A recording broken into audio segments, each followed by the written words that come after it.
Welcome, welcome. Ziggy1X here with another NieR reincarnation video. And here we are. It is 9 p.m. Eastern time, my time. Finished with my day of work. Got a chance to shower and get all cleaned up. Let's log in and see the SINoALICE event.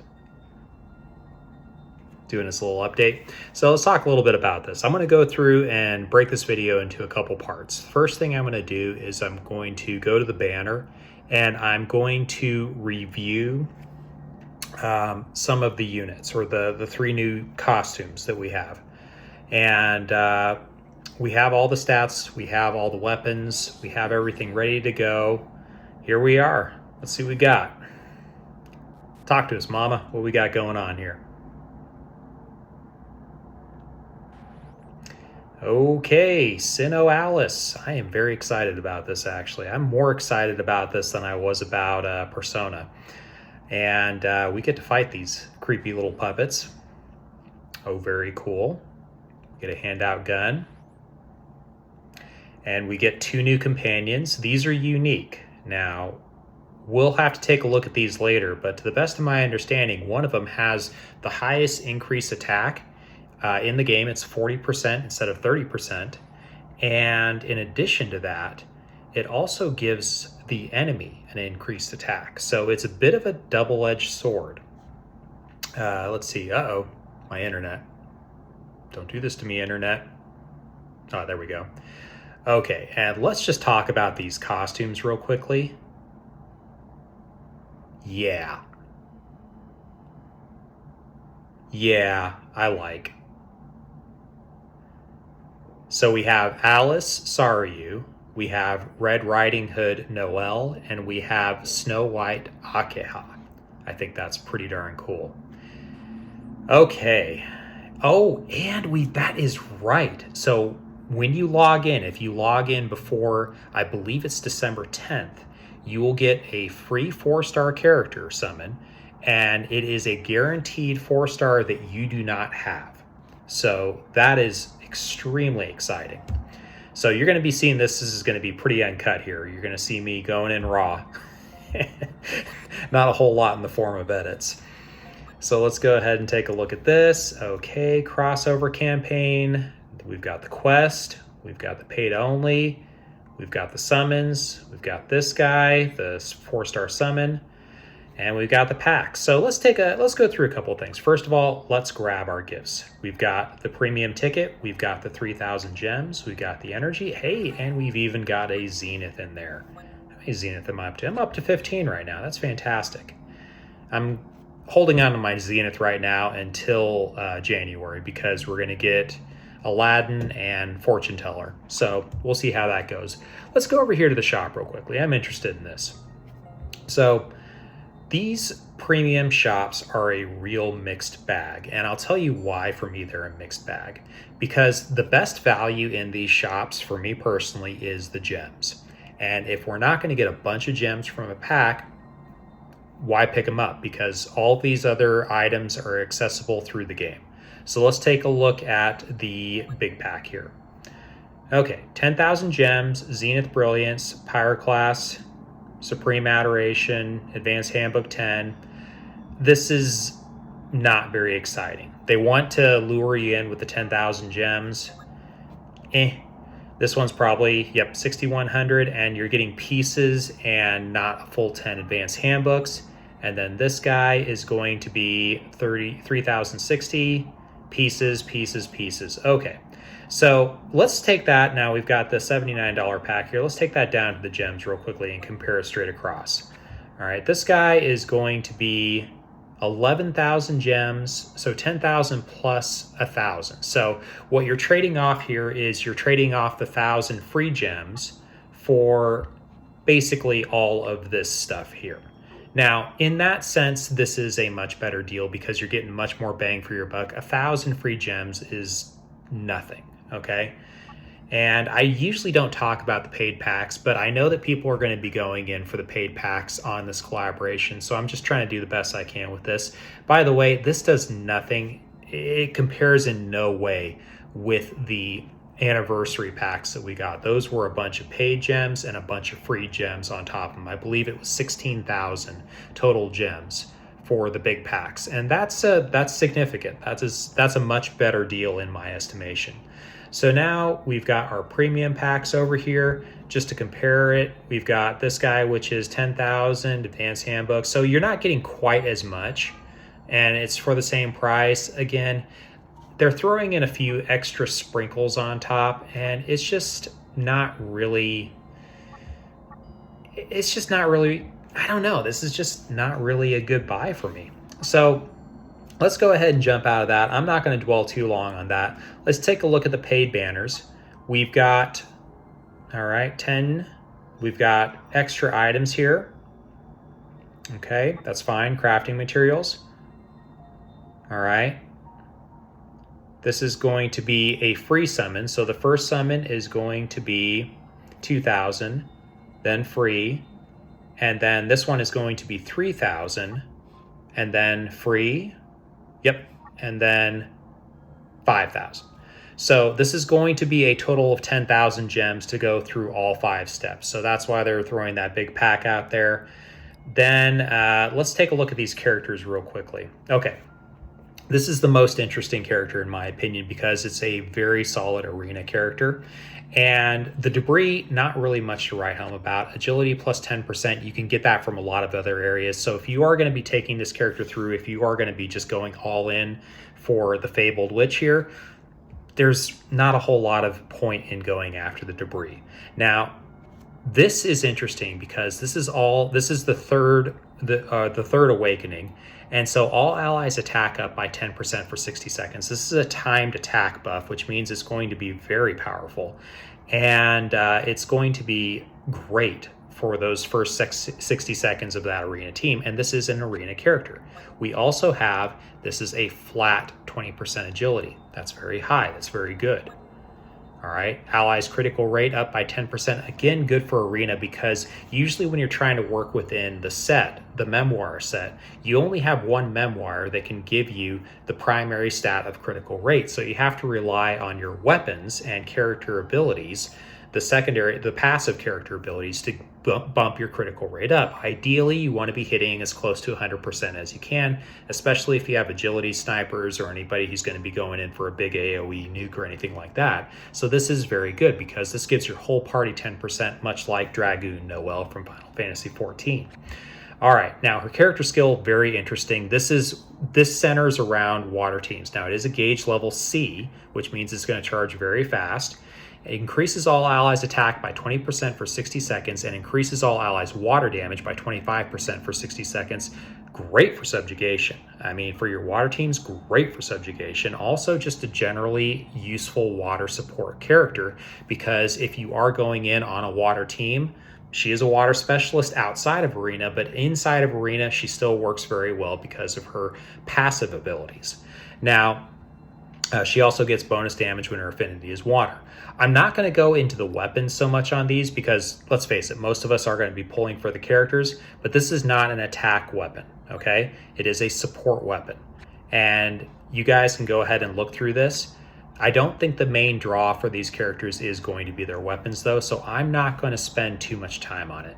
Now, let's look at Noel here. Unfortunately, Noel is probably the weakest of the batch, in my opinion. She is strictly a fire support character. Let's start with her debris, which is no. Don't go for her debris, guys. All right, all allies HP up by 10%. Decent support. Increases the attack of equipped fire affinity weapons by 40% for whole party.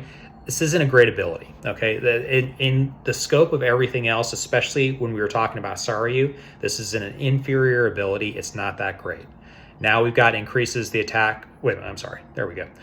Increases all allies' attack by 20%. That is a much better ability. So that is a good ability, but then you're also getting that from Saryu as well. If we go back over here, whoops, let's go back to the character and 10% for 60 seconds. So arguably I don't know. Saryu's may be better under certain circumstances, even with that. Now let's look at her character skill. Her stats, by the way, are pretty good. She is a support, but she's got good attack. And this is obviously at Awakening 4 with her full stats, but deals 230% damage to an enemy 3 times, so that is pretty low damage. It reduces their defense by 30%.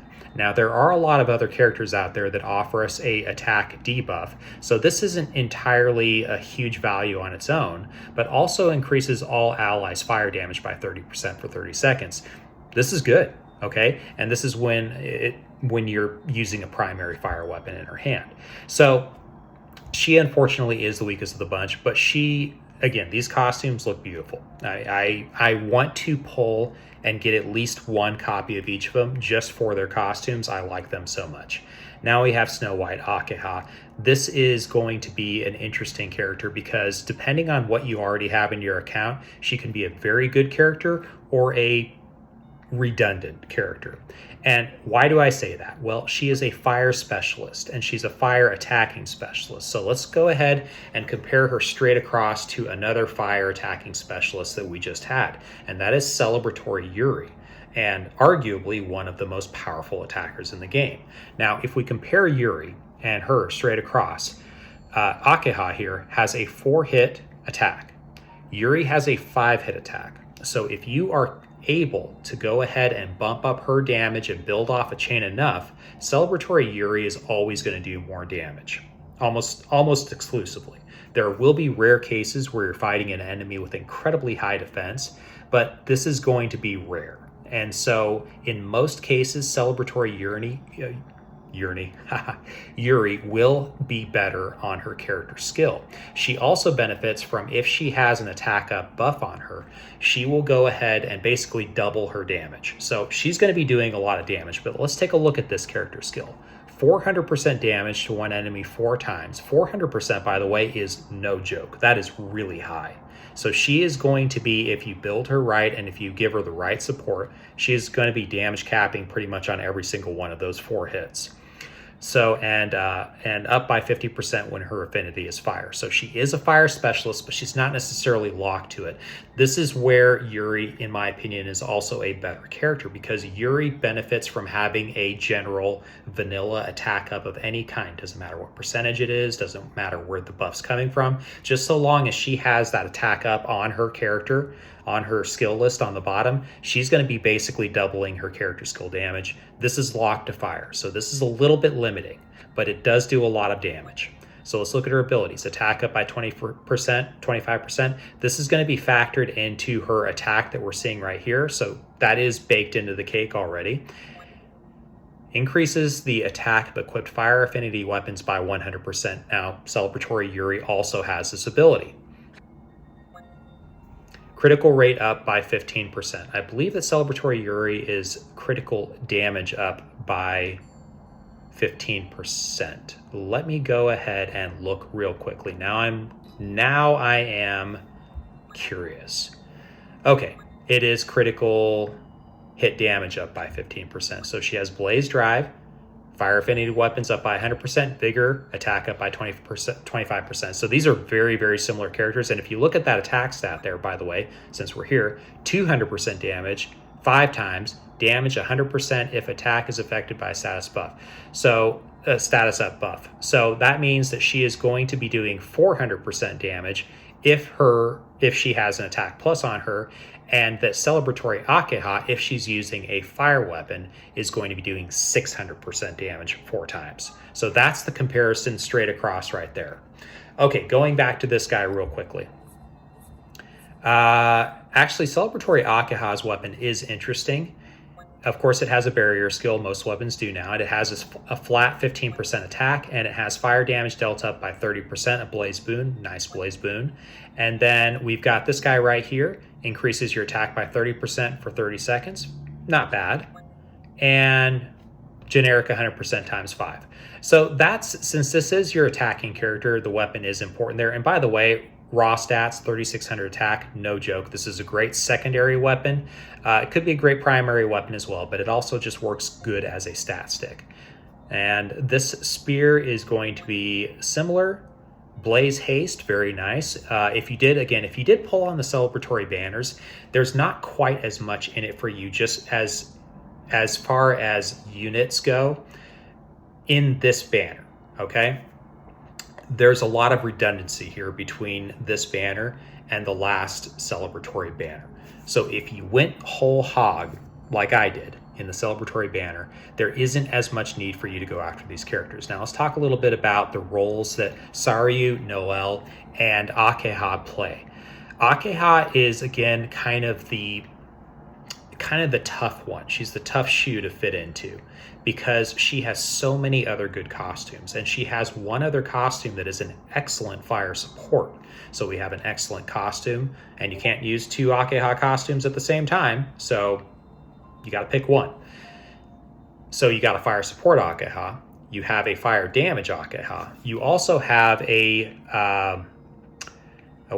also have Yuletide Akiha, which is still basically top tier subjugation support because she builds a bunch of damage for your team with increased attack, increased pursuit, and a bunch of other things. So she's a best in slot support for pretty much any subjugation team.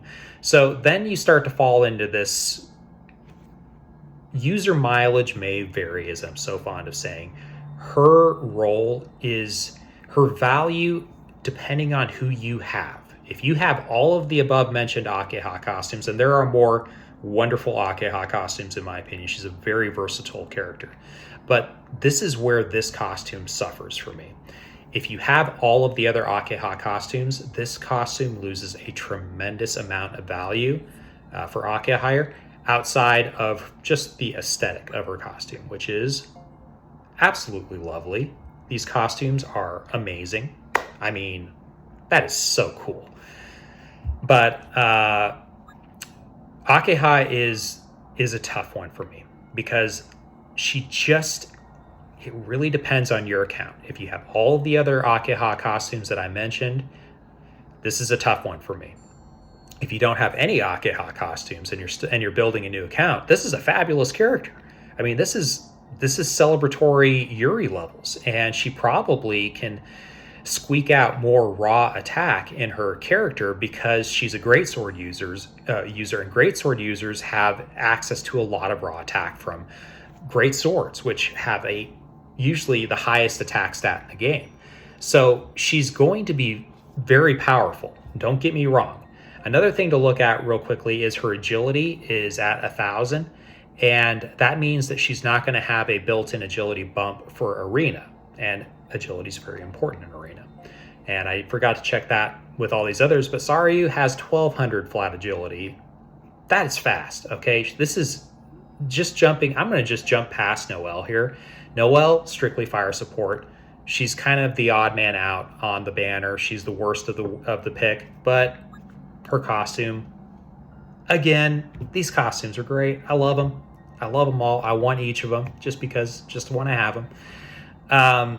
But she is kind of the odd duck out. That's why I'm not going to spend too much time on her. Saryu has a lot going for her. Of these three units, Saryu is probably the most valuable. She has the most versatility, and support characters stick around. Okay, there's always a use for support characters. Even Abstract Rion, who was a launch character, is one of the best support characters in the game because he has all of those passive abilities, the attack up, does he have HP up? I think he has HP up, and then his character skill grants a tremendous buff to your whole party and increases their damage potential.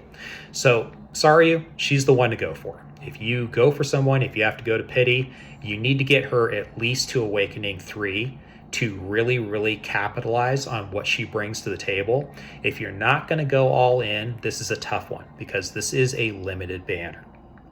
So you're either going to have to get very lucky because, again, Awakening 3 is 4 copies of that character.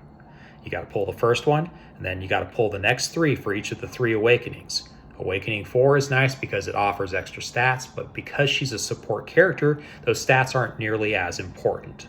So that is my breakdown of the SINoALICE banner. let's go ahead, and I'm actually going to save this for my next video, which I'm probably going to stop this one and make the next one right now because this is going on too long.